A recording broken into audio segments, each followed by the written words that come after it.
This is Tim May from the Columbus Dispatch here outside the Woodhays Athletic Center, where today Ohio State conducted its first preseason practice of 2018.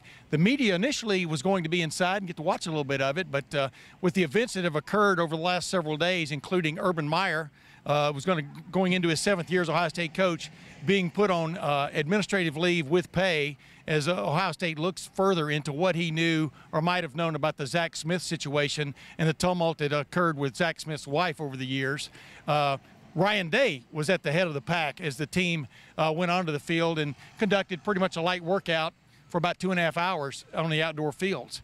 I'm saying that because I kind of peeked in a little bit until I was shooed away by one of the security personnel there. You can see the picture, by the way, at my Twitter site, Tim_May Sports. But past that, this has definitely turned into a national story. And with that said, I'm standing next to me is Bill Bender of the Sporting News. And Bill, obviously you're here. You probably would have been here anyway for the opening of practice for Ohio State because they are the #3 team in the country in the preseason, coaches preseason poll. What's also the attraction for you to be here at a closed practice today?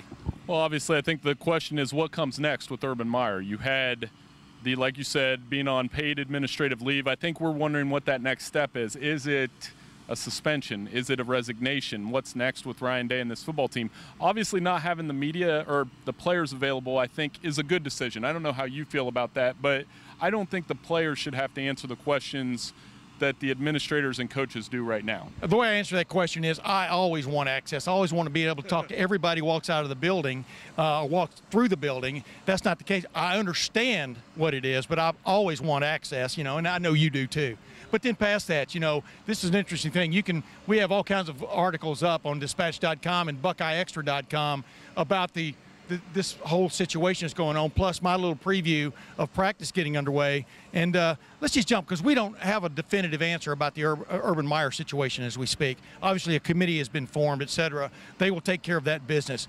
You curiously, what is the most curious thing you're curious about? I use that word 3 times. That shows you how curious I am for your answer. Curious. That's 4 times. I digress. About learning about this football team over the next several weeks. Well, obviously, whether or not Urban Meyer will be here, that's the biggest question, because if he's not, that's a titanic shift in college football. You're talking about 2nd, 3rd, 1st, whatever order you want to put him in, one of the top 3 coaches in college football, one of the top 3 college football factories in the nation, and they were up and running, as you know, 73-8, 6-0 against Michigan. Yeah. And what does this team do? Because they are a new team. New quarterback. That's huge. Dwayne Haskins. We should be talking about Dwayne Haskins right now. We should be talking about Nick Bosa and Chase Young coming off the edge. But as you know, and you've been around this beat long enough, if Urban Meyer isn't here, that becomes very uncertain with an interim coach, even if it's a young and up-and-coming coach like Ryan Day. Yeah, I mean, Urban Meyer actually is one of the great coaches in college football history. If you just look at the results, look at the national championships, we're talking about 3 of those, et cetera. It's just strange how things develop and how fast they develop in the modern age. Well, in the last 10 days, Tim, I mean, we were just at Big Ten Media Day, and I thought Urban Meyer had an opportunity to better answer questions about the incident in question from 2015, and he did not do that. And that's a big reason why we are where we are. So I think the most important thing now is, 1, have respect for the alleged victims.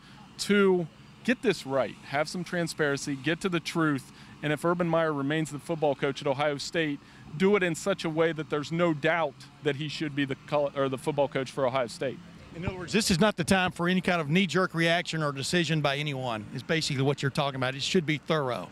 And evidently, Ohio State is going at it in a thorough way with a 6-person committee plus an investigation team. What they're looking at is still the $64,000 question. A lot of developments to go, ladies and gentlemen. But we'll be back later to talk about what we found out about Ohio State practice through the next several days, and maybe we might get some access at the beginning of the week next week. But until then, for Bill Bender, this is Tim May from the Columbus Dispatch.